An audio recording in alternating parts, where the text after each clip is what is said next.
Olá, pessoal! Sejam muito bem-vindos a mais um episódio. Hoje é 3 de dezembro e este dia na história traz eventos que marcaram tragédias industriais devastadoras, avanços médicos revolucionários, marcos tecnológicos importantes e momentos que mudaram a comunicação global. Vamos falar sobre desastres que alertaram sobre perigos ambientais, cirurgias pioneiras e inovações que transformaram o mundo. Prepare-se porque temos histórias impactantes pela frente. Se você ama história, inscreva-se no canal e ative o sininho. Contexto histórico. O dia 3 de dezembro nos leva desde tragédias industriais que expuseram negligências corporativas, passa por avanços médicos que salvaram milhões de vidas, até inovações tecnológicas que revolucionaram comunicações. É um dia marcado por lições dolorosas, coragem científica e progresso humano. Desastre de Bhopal, 1984, na madrugada de 3 de dezembro de 1984. Ocorreu o pior desastre industrial da história na cidade de Bhopal, na Índia. Uma fábrica de pesticidas da Union Carbide liberou 40 toneladas de gás tóxico isocianato de metila,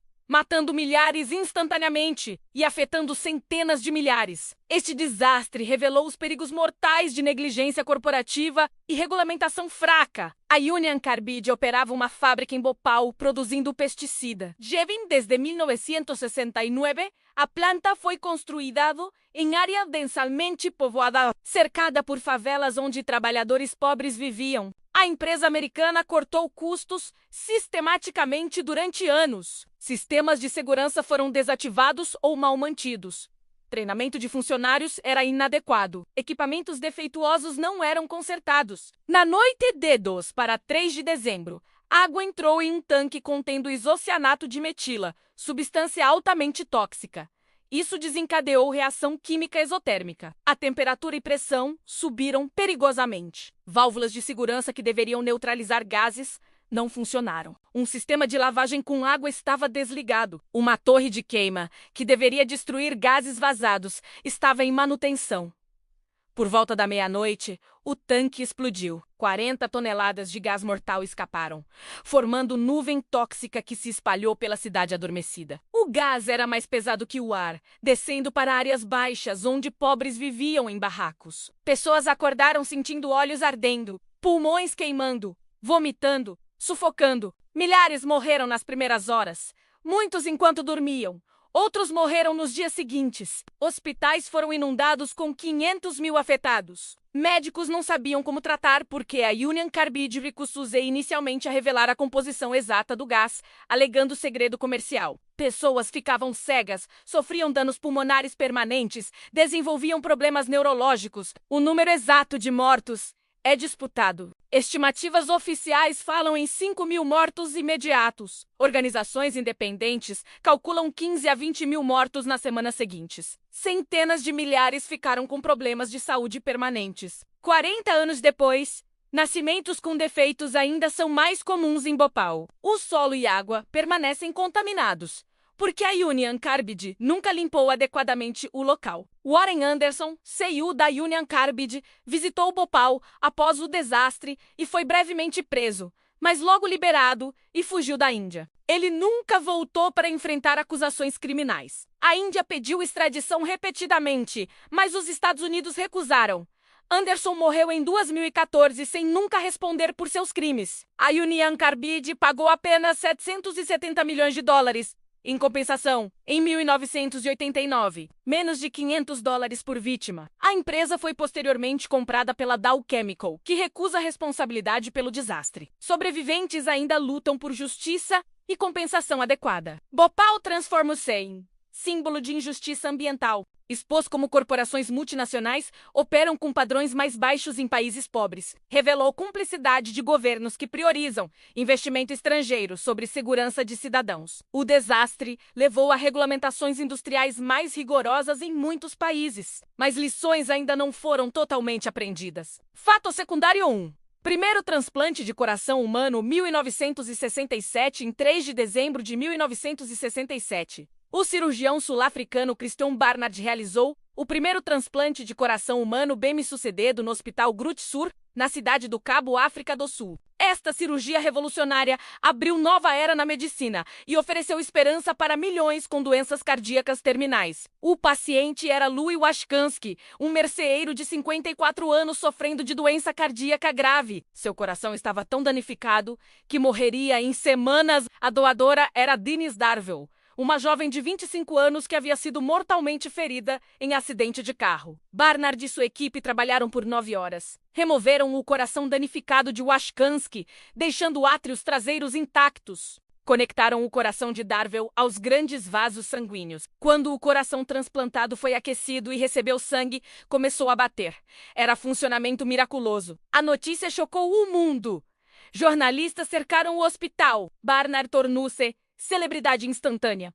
Mas o sucesso foi breve. Washkansky viveu apenas 18 dias antes de morrer de pneumonia. Seu sistema imunológico, suprimido por drogas para prevenir rejeição do coração, não conseguiu combater infecção. Mas a cirurgia provou que transplantes cardíacos eram possíveis. Outros cirurgiões rapidamente seguiram. Nos meses seguintes, mais de 100 transplantes foram realizados mundialmente. Muitos pacientes morreram rapidamente por rejeição ou infecção.